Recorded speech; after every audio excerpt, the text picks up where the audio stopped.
हनुमान जी और ऋषि का वचन, एक अनोखी कहानी। रामायण के युद्ध काल में जब हनुमान जी और उनके वानर साथी लंका की यात्रा पर निकले थे तो रास्ते में उन्हें एक सुंदर उपवन मिला। उपवन में स्वादिष्ट फल लगे हुए थे जिन्हें देखकर वानरों के मन में ललचाने लगे।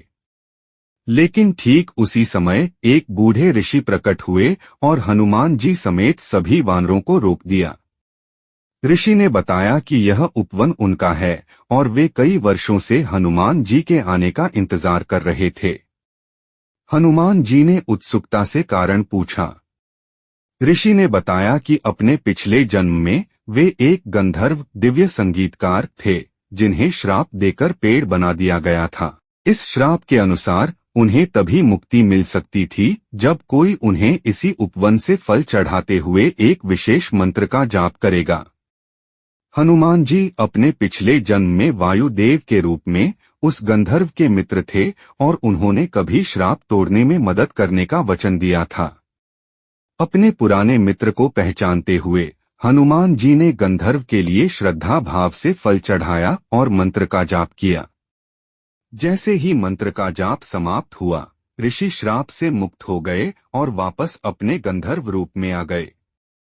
ऋषि हनुमान जी की भक्ति और वचनबद्धता से अत्यंत प्रसन्न हुए। आभार व्यक्त करते हुए ऋषि ने कहा, हे वीर हनुमान, आपने मेरा वचन निभाकर मेरे जीवन को मुक्ति प्रदान की है।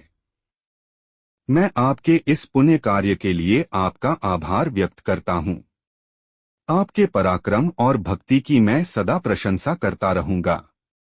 आपकी लंका यात्रा सफल हो और सीता माता को शीघ्र ही रावण के बंधन से मुक्ति मिले।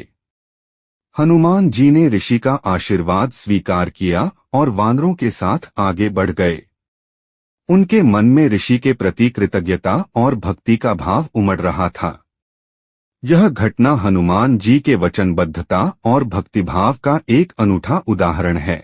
यह दर्शाता है कि हनुमान जी न केवल एक वीर योद्धा थे बल्कि एक निष्ठावान भक्त भी थे जो सदैव अपने वचनों का पालन करते थे।